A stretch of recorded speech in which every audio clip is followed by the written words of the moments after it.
दर्शकों, आपने पौराणिक कथाओं में अप्सरों के बारे में पढ़ा या सुना हो। इन कथाओं में अप्सरों को एक बेहद खूबसूरत और आकर्षक महिलाओं के रूप में दर्शाया जाता है जो देवराज इंद्र की सभा में नृत्य और गायन का काम करती है और जरूरत पड़ने पर अप्सराएं स्वर्ग लोक में रहने वाली आत्माओं एवं देवों की ये वासना की पूर्ति भी करती है। लेकिन इन बातों में कितनी सच्चाई है, यह कोई नहीं जानता। नमस्कार, आप देख रहे हैं हिस्टोरिक सनातन। क्योंकि इसका उल्लेख सिर्फ धर्म ग्रंथों में ही मिलता है। हालांकि हिंदू धर्म ग्रंथों के अलावा चीनी और यूनानी धर्म ग्रंथ में भी अप्सरों का उल्लेख मिलता है, परंतु उनमें अप्सरों का चरित्र हिंदू धर्म ग्रंथों में वर्णित चरित्र से काफी भिन्न है और उनके नाम भी अलग है। लेकिन इन अवसरों में कुछ अवसर आए ऐसी भी थी जिसने मनुष्य जाति का इतिहास बदल के रख दिया। तो दर्शकों, आइए जानते हैं कुछ ऐसी अवसरों की प्रेम की कथा के बारे में जिसने देवराज इंद्र के कहने पर पृथ्वी लोक पर अवतरित हुई, परंतु उसे किसी न किसी से प्रेम हो गया और वह यहीं की होकर रह गई। हिंदू धर्म ग्रंथों में वर्णित पौराणिक कथाओं के अनुसार स्वर्ग लोक की अप्सर आये इतनी सुंदर होती थी कि किसी भी सिद्ध पुरुष का मन बस उसे एक बार देख लेने से ही डोल जाता था। तभी तो जब कोई ऋषि या महर्षि कठोर तप करने लगते थे और देवराज इंद्र को अपना सिंहासन खतरे में लगने लगता था, तो वो इन सुंदरियों का उपयोग उनकी तपस्या भंग करने के लिए किया करते थे और इसी कड़ी में कई अफसरों को इन ऋषि महर्षियों से प्रेम हो गया और आज भी उनका वंश पृथ्वी लोक पर मौजूद है। इस कड़ी में सबसे पहला नाम आता है मेनका। हिंदू पौराणिक कथाओं में मेनका को स्वर्गलोक की अप्सरों में से सबसे सुंदर माना जाता है। मेनका का जन्म देवों और असुरों द्वारा समुद्र मंथन के दौरान हुआ था। वह सुंदर होने के साथ साथ कुशाग्र बुद्धि और सहज प्रतिभा की धनी थी। एक कथा के अनुसार एक बार महर्षि विश्वामित्र के कठोर तप के कारण इंद्रदेव भयभीत हो गए और उन्होंने मेनका को स्वर्ग से धरती पर भेजा ताकि वो विश्वामित्र को अपना रूप और यौवन से लुभा सके और उनका तप भंग हो जाए। मेनका इंद्र का आदेश पाते ही पृथ्वी लोक पर आई और उसने सफलतापूर्वक विश्वामित्र को अपने सौंदर्य के जाल में फंसाकर उनकी तपस्या भंग कर दी। महर्षि विश्वामित्र मेनका के रूप को देखकर उस पर मोहित हो गए और उसे प्रेम करने लगे। उधर मेनका भी विश्वामित्र के साथ वास्तविक प्रेम में पड़ गई। फिर दोनों पति पत्नी की तरह रहने लगे। कुछ समय बाद दोनों को संयोग से एक पुत्री का जन्म हुआ जो बाद में ऋषिकरण के आश्रम में पली बढ़ी और शकुंतला के नाम से प्रसिद्ध हुई। बड़े होने पर शकुंतला का भी विवाह राजा दुष्यंत से हुआ। विवाह के पश्चात शकुंतला और राजा दुष्यंत के संभोग से एक पुत्र उत्पन्न हुआ जिसका नाम भारत रखा गया और उसी भरत के नाम पर आज हमारे देश का नाम भारत है। उर्वशी अप्सरा उर्वशी का सौंदर्य भी बड़ा ही मनमोहक था। पौराणिक कथाओं के अनुसार देवी उर्वशी एक बार इंद्र की सभा में नृत्य कर रही थी। उस समय राजा पुरूरबा भी वहां उपस्थित थे और उसके सौंदर्य को देखकर वह उसके प्रति मोहित हो गए। उधर उर्वशी भी राजा पुरूरबा पर मोहित हो गई जिसकी वजह से उर्वशी की ताल बिगड़ गई थी। इस बात का पता जब देवराज इंद्र को चला तो वह क्रोधित हो उठे। उन्होंने दोनों को मृत्यु लोक में रहने का शार्प श्राप दे दिया। उसके बाद राजा और उर्वशी कुछ शर्तों के साथ पति पत्नी बनकर मृत्यु लोक में रहने लगे। दोनों के कई पुत्र हुए जिनमें से आयु के पुत्र नहुष हुए। नहुष के अयाति, सन्याति, अयाति, अयति और ध्रुव प्रमुख पुत्र थे। इन्हीं में से ययाति के यदुपुर, वसुद्रोह, अनु और पुरु हुए। यदु से यादव और पुरु से पौरव हुए। पुरु के वंश में ही आगे चलकर गुरु हुए और गुरु से ही गौरव हुए। भीष्म पितामह कुरुवंशी ही थे।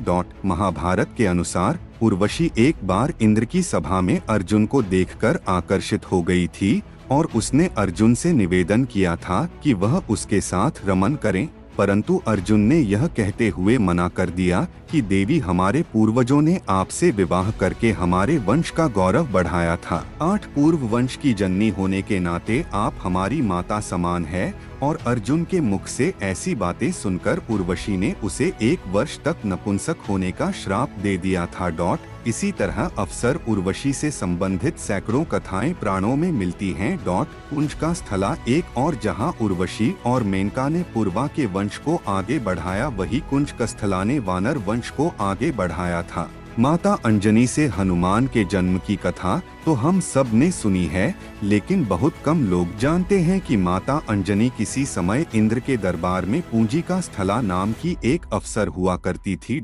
ऐसा माना जाता है कि एक बार पूंजिका स्थला ने तपस्या करके एक तेजस्वी ऋषि के साथ अभद्रता कर दी। गुस्से में आकर ऋषि ने कुंजक स्थला को श्राप दे दिया कि जा तू वानर की तरह स्वभाव वाली बन जा। ऋषि के श्राप को सुनकर पुंजक स्थला ऋषि से क्षमा याचना मांगने लगी। तब ऋषि ने दया दिखाई और कहा कि तुम्हारा वह रूप भी परम तेजस्वी होगा। तुमसे एक ऐसे पुत्र का जन्म होगा जिसकी कीर्ति और यश से तुम्हारा नाम युगों लुबों तक अमर हो जाएगा। इस तरह अंजनी को वीर पुत्र का आशीर्वाद मिला। इस श्राप के बाद पुंजक स्थला धरती पर चली गई और वहां एक शिकारन के रूप में रहने लगी। वही उनकी मुलाकात केसरी से हुई और दोनों में प्रेम हो गया। केसरी और अंजना ने विवाह कर लिया पर संतान सुख से वंचित थे। तब मतन ऋषि की आज्ञा से अंजना ने तप किया। तब वायु देवता ने अंजना की तपस्या से प्रसन्न होकर उसे वरदान दिया कि तुम्हारे यहाँ सूर्य अग्नि एवं सुवर्ण के समान तेजस्वी वेद वेदांगों का मर्मध्य विश्ववंद्य महाबली पुत्र होगा। देव की कृपा से पुंज कस्थला को एक पुत्र मिला जिसका नाम आज ने रखा गया, जो आगे चलकर बजरंगबली और हनुमान के नाम से प्रसिद्ध हुए। रंभा अपने रूप और सौंदर्य के कारण तीनों लोगों में प्रसिद्ध थी और यही कारण था कि हर कोई उसे अपना बनाना चाहता था। रामायण में कुबेर के पुत्र नल कुबेर की पत्नी के रूप में रंभा का उल्लेख मिलता है। रामायण के अनुसार रावण ने रंभा के साथ बलात्कार करने का प्रयास किया था, जिसके चलते रंभा ने उसे श्राप दिया था कि आज के बाद जब भी तुम ना चाहने वाली किसी स्त्री से संबंध करोगे तब तुझे अपने प्राणों से हाथ धोना पड़ेगा।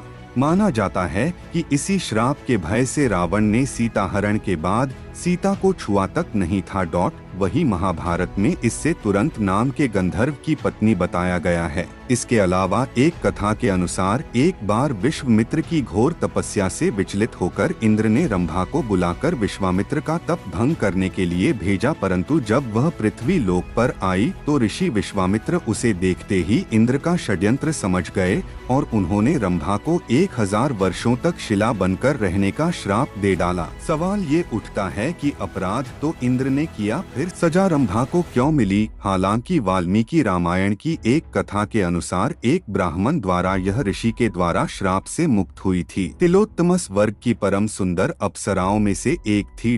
वैसे तो तिलोत्तमा की कई कथाएं प्राणों में मिलती है, परंतु एक कथा के अनुसार एक समय हिरण्यकशिपु के वंश में निकुंध नामक एक असुर उत्पन्न हुआ था, जिसकी सुंद और उपसुंद नामक 2 पराक्रमी पुत्र थे। सुंद और उत्सुक ने ब्रह्मा जी की घोर तपस्या की, जिससे प्रसन्न होकर ब्रह्मा जी ने उनसे वर मांगने को कहा, तो दोनों असुरों ने ब्रह्मा जी से अमरत्व का वरदान देने के लिए कहा।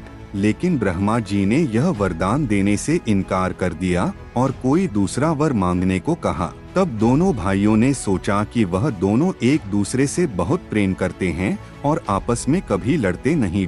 उनको पूर्ण विश्वास था कि वे कभी एक दूसरे के खिलाफ कुछ भी नहीं करेंगे।